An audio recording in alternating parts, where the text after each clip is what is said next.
I always do it. Hello and welcome to Agile World again. Today we're going to do something a little bit different. So we've actually had a question come to us about Agile myths, and there's a lot of Agile myths. So first of all, how's it going, Karl? It's going good. Exciting days indeed. Although we're into coming to the end of the third week of the festival, it still looks like there's a massive festival next week to go to. So What was it? We topped 800 events. yeah, we're just coming up to 800. Unfortunately, not everything that was submitted went in, so we're actually probably near a thousand submissions. But I think people just saw it as a platform without really necessarily realizing it was purely agile. Yeah, so. Yeah, there were some that we did have to shoot back. Hopefully, try again next year, but with the appropriate content. Yep. So, Agile myths are little bugbears that we always experience when we go into businesses and companies, and people automatically assume. Should we start on the big one that everyone goes on about, the silver bullet? Oh my goodness, the silver bullet. It's that horrific business concept that there is something that can deflect from the fact that no one knows what they're doing. And that, in fact, it's the next great fad to misdirect all the investors away from the fact that we've got no business process, and that we somehow manage to make money regardless. And Agile isn't that. Agile is transformational and mindset changing. And once you start it, it's Pandora's box. Once you've opened it, you can't really put it back in the box. What do you think? And I think one thing I hear a lot with the silver bullet is the myth around that Agile is going to speed things up. Now, I'll give my side of it. So yes, Agile does speed things up slightly, and you would get a lot of people out there that say, yeah, it's quicker if you use an Agile method or framework. It's a lot quicker. But the reason why it feels quicker is because you're delivering incrementally. You're delivering in smaller batches. You're seeing the product, the item, whatever you're building, while it's actually being built, instead of when you use waterfall, someone hands over money and they don't see something for about a year and a half, 2 years. So it can feel like it's faster, but it's not. There's actually only a small percentage. There are some that you can see an increasing difference. And I know some areas that have actually implemented Agile, and you saw a massive difference in how long it takes it. But it's not necessarily just because you're implementing Agile, things are going to actually speed up like the speed of light. I think that's really interesting, the notion of time around delivery. Yeah. That, because people only see a final product in other ways of working, that when they get to Agile, they start to see things, things that can be added into the current product before the new product is launched. So they start seeing features and benefits, but they don't necessarily see the entire delivery. And you're right, it is a total myth that it speeds things up. What it does, however, is really make things efficient. It makes things very focused, and it also brings in this concept of cost of delay. So if we're not going to make this change, when will we make it? And if we delay it, what would it cost us? So this is going back to the whole economic ordering of work. And I know this is kind of really complex, the complex end of Agile, but it's really, really important. And I'd almost, if you're wanting to get into Agile, I'd say understand this first before understanding Scrum. Because if you can understand cost of delay, economic ordering, and prioritization, then you can actually help the product owner do their job, because most product owners don't know any of this stuff. And they just expect that whatever they say is the right thing because the business says it's the most important thing.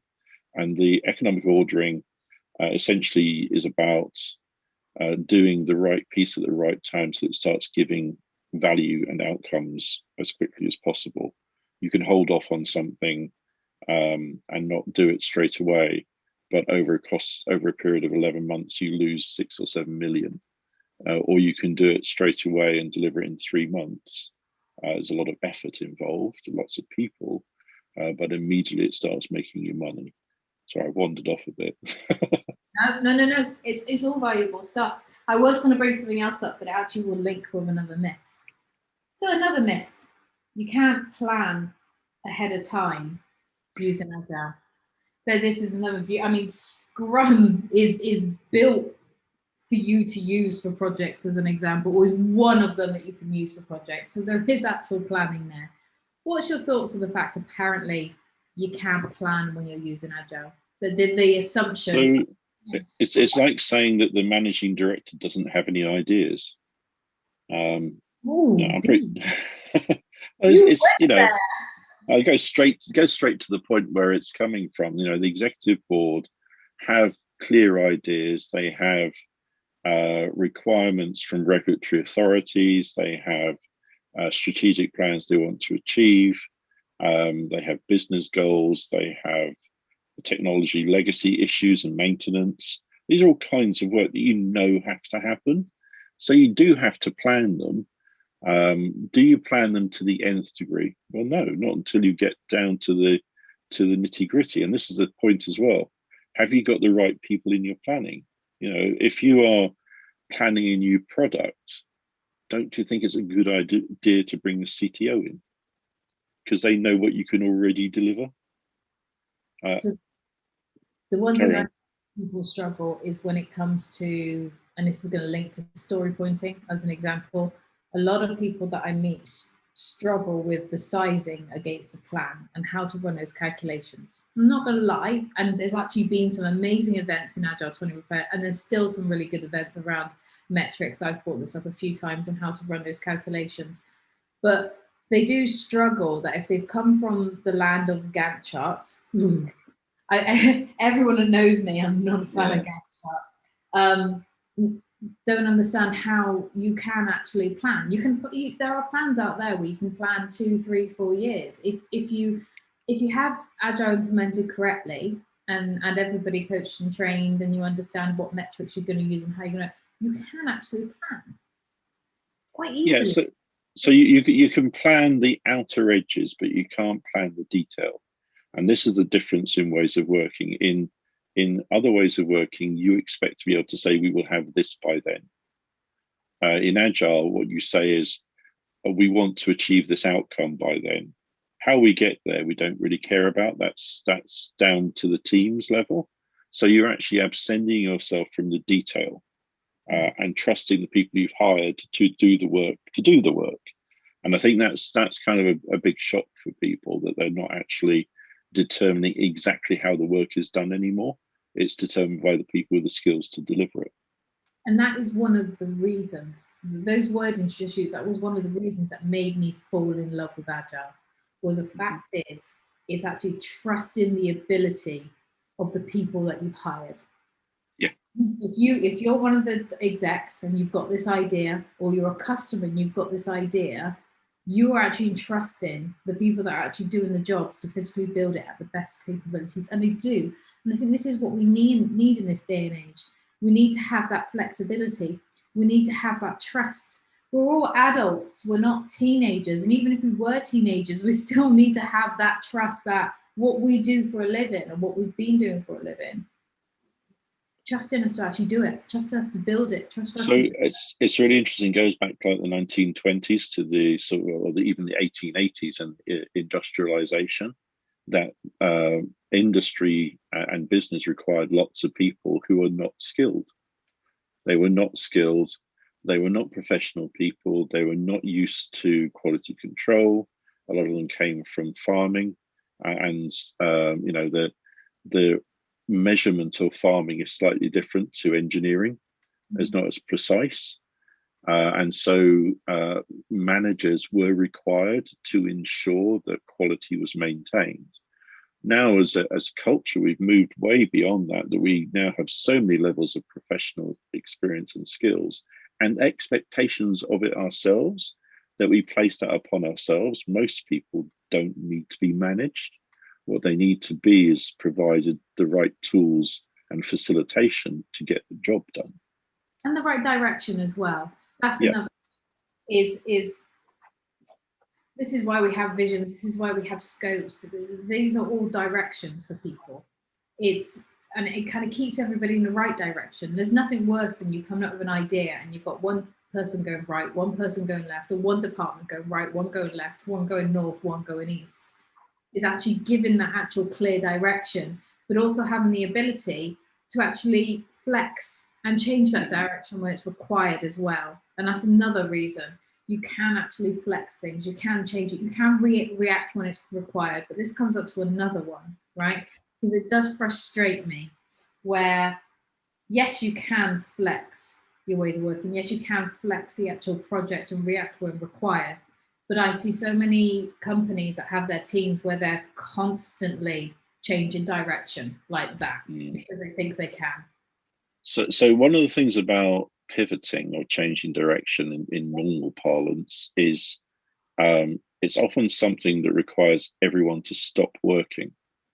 Mm-hmm. And this is what people that say, can't you just pivot? I'm going, well, yeah, sure, let's take a week out. And they're going, what do you mean? I'm going to say, I'm going to stop all 180 developers on this project, and we're all going to stop and we're going to think about what we do next. And they go, oh, but don't they need to be doing? I said, no, you just said we need to pivot. When we pivot, we all pivot together. That means that there's a ripple effect in this pivot that affects everyone across the, it will affect all the developers. It will affect all of the designers. It will affect all of marketing. It will affect all of legal. It will affect our vendor partners. It will affect our outlets and our service providers. I'm fine with doing it, but do you understand the implication of what you're asking? At which point they usually go, oh, maybe we don't need to pivot. I said, well, maybe we do. That tears it, because you get some people that, some management leadership or companies, I'm not going to stereotypize here, even though I just mentioned everything, but they want to pivot constantly, they want to change constantly, and actually giving that almost little threat to kind of show them how serious it is every time you constantly wanted to change direction. And then there's a difference. Changing direction is one thing. Making a change because, as an example, a piece of software is going to be going out to date and we originally planned to use it, and or there's a better tool out there, or actually we've just realized our legacy equipment won't work with this new stuff, so we need to change. That can happen frequently when required, but that's normally down to the team to actually bring that up and make that decision and bring that to management. So there's a beautiful word for management to do with them bringing in constant change, and the answer is no. Swearing. This is a child friend. No, the answer is no. I've worked on 2 or 3 really major, £1 million projects, multi-million pound projects, and the answer is no. And they're going, but we just employed you to do this. I said, no, you employed me to deliver this product or service. If you constantly change what you want, you don't get anything. Oh, so you're not going to do this? No, what we will do is deliver this iteration or this sprint or this group of sprints. And then we will, while we're doing that, you and I will go away with whoever we need to get involved to work out the implications of what you want to change. But I won't actually stop development doing what they've agreed to do, because it's an agreement, not an instruction. Yes.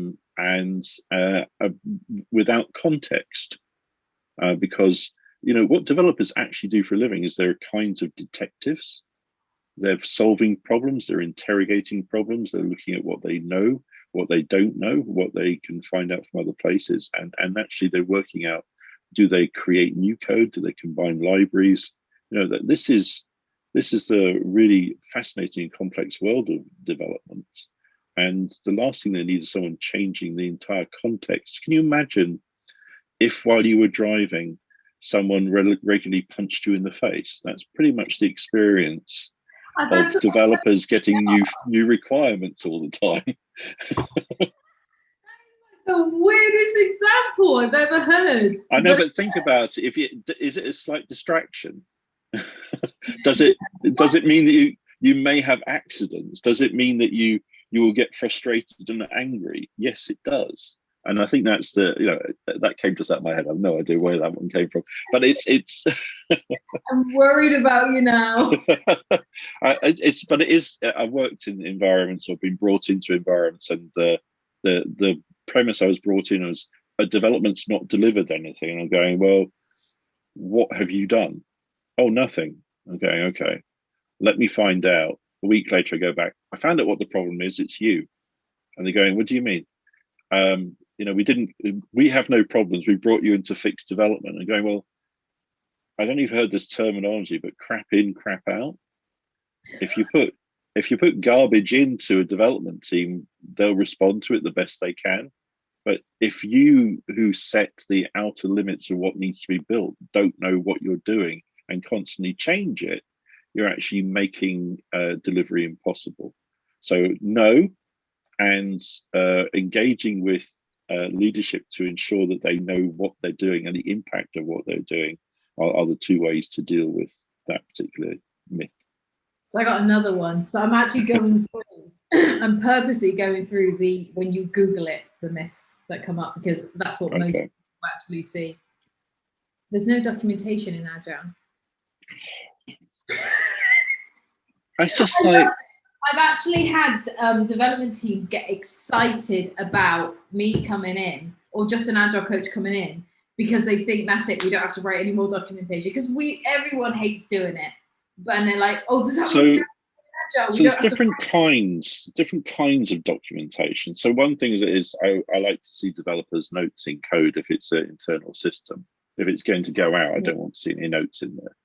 But because you expect to hand off the code to other people over a period of time, or that person leaves, you need to know the rationale for doing something a certain way.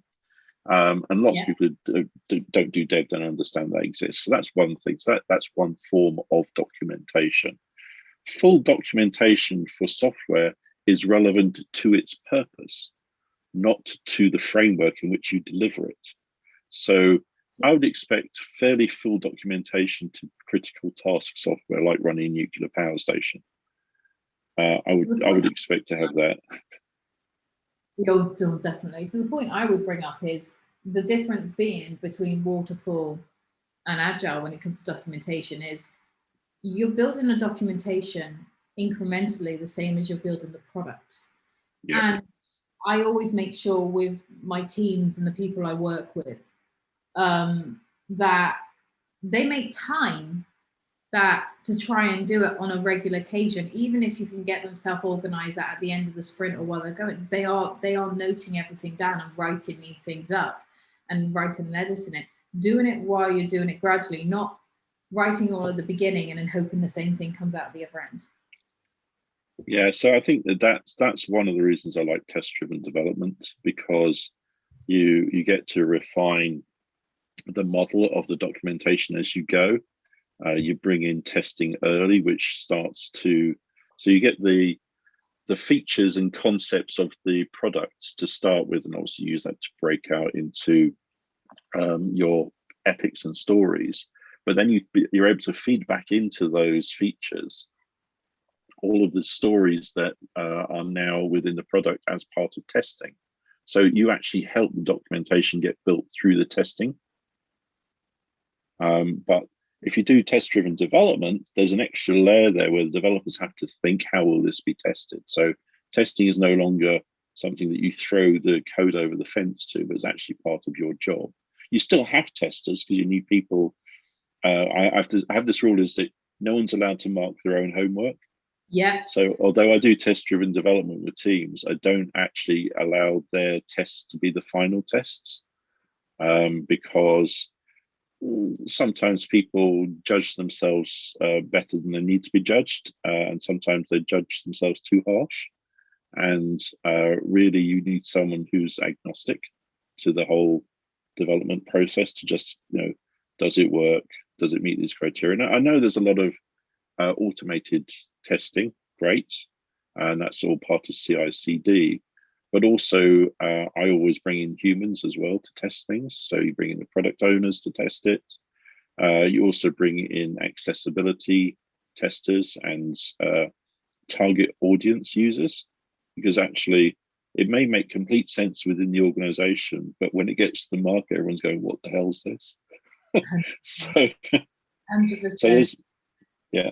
I actually think it's a thing of beauty. I actually quite enjoy getting testers, QAs working with developers, And especially if they've never done it before, it's quite an interesting thing to kind of, how do I describe it? It's like a David Attenborough wildlife project when they've never worked together before. This is how I'm going to describe it now. It's like they've never worked together before. And there's always, you know, the developers are like, oh, testers are going to pull my work apart. My work is beautiful. QAs are like, nah, I'm going to pull everything. I'm given a David Attenborough example. Yeah, right? yeah, I know. And actually watching them come together and finally, one, understanding each other's roles, two, understanding the effort each other have to put in, and three, watching them work together is like a gazelle making friends with a tiger. Interesting. I always like to look at what people's background is in testing, because a lot of them are actually ex-developers. Not all of them. Some of them are actually wordsmiths. They're really good at writing stuff, and XBAs and things like that. Because it's about understanding the technicality against the function. So it is very interesting. All right, I've got two to pick here. Okay. I'm thinking which one winds you up the most. All of them. Right. So this one's my bugbear. And actually it'll be your bugbear as well. Implementing Agile is easy. You can read a book. Yeah, brain surgery is easy. Just read a book. It's finding a patient that's willing to let you have a go. It's on here. That's what I read. And the thing is that, so I see this a lot in major corporations, is they go, oh, we want to implement Agile. We've read some books. We're going to give it. I'm thinking, wow, you've got a ticking time bomb there. Have you told your shareholders yet that you're going to potentially destroy your entire company because you don't know what you're doing? And yeah, it's, reading some books is helpful. Gaining a bit of knowledge is helpful. Practice is essential. And I will back you up on that. I find it, when I have to go into a company, do a transformation or implement Agile in certain departments, having the execs at least have some knowledge around it and have some understanding is actually really helpful. It really helpful when you've got to do that, because it is a big task. Sorry, I like Karl, I jumped on. No, it's okay. It's I mean, when I started doing Agile, I read some stuff, and I wasn't the Agile practitioner. I supported the practitioner as a user experience consultant, or as a solutions architect. But I understood, so I understood what my role was and how I fitted into the team. I didn't tell the Scrum Master what to do, but I understood where I fitted. And I think working from that way and evolving into being a Scrum Master makes a lot of sense, because you understand the team ethic and team behavior. But it's not easy. You're talking about changing how people have worked for the last 60 years in technology. It's not even that, it's processes. It's not just changing the way people work, it's changing processes, it's changing reporting, it's changing people's thinking, it's changing mindsets, it's changing behaviors. And if we've got any executives out there that are listening to this thinking, oh, I'm not going to go ahead with this, it is beneficial. It is absolutely beneficial.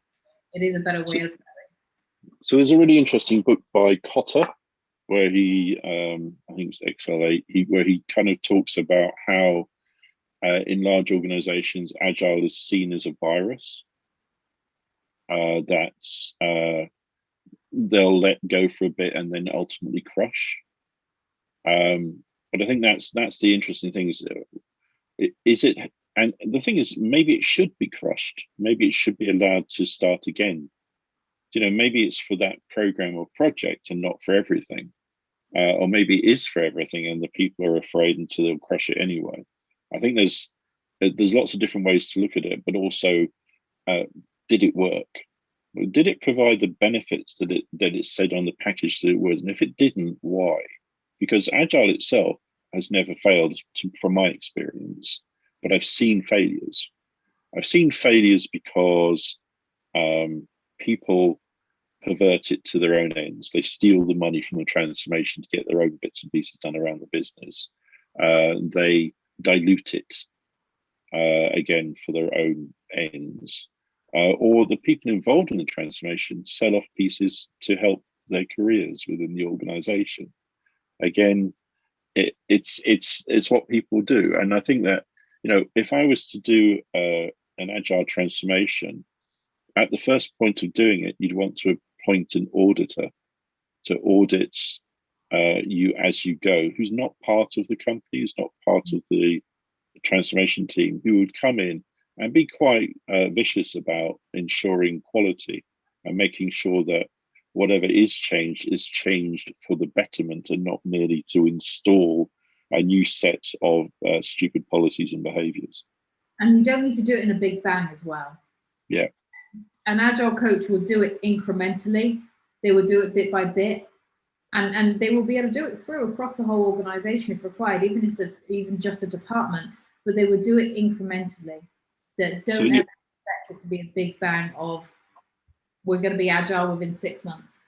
That's insane. In large organizations, I mean, the most important thing is to find the low-hanging fruit that adds the most value and choose one of those first, and then see what you can replicate and see what's unique. If something is unique to that department or area or that project, you can't replicate it. So you need to have a strategy. You need to have a high level thinking around agile transformation work that's not purely vested in doing the work. Normally I get involved with agile transformation at strategy level. I'm also someone who can implement it. But you have to have that relationship between strategy and implementation. Otherwise, everyone goes off and does their own thing. And because there are so many frameworks within Agile, you can all be Agile and totally destroy an organization. And also, give that Agile coach an opportunity and that time for them to understand your business, understand your customer base, understand how work comes in, work comes out, get to know what the current ways of working, the current structure is, understand what you originally want to change and why and what the best benefit is. Give them a chance.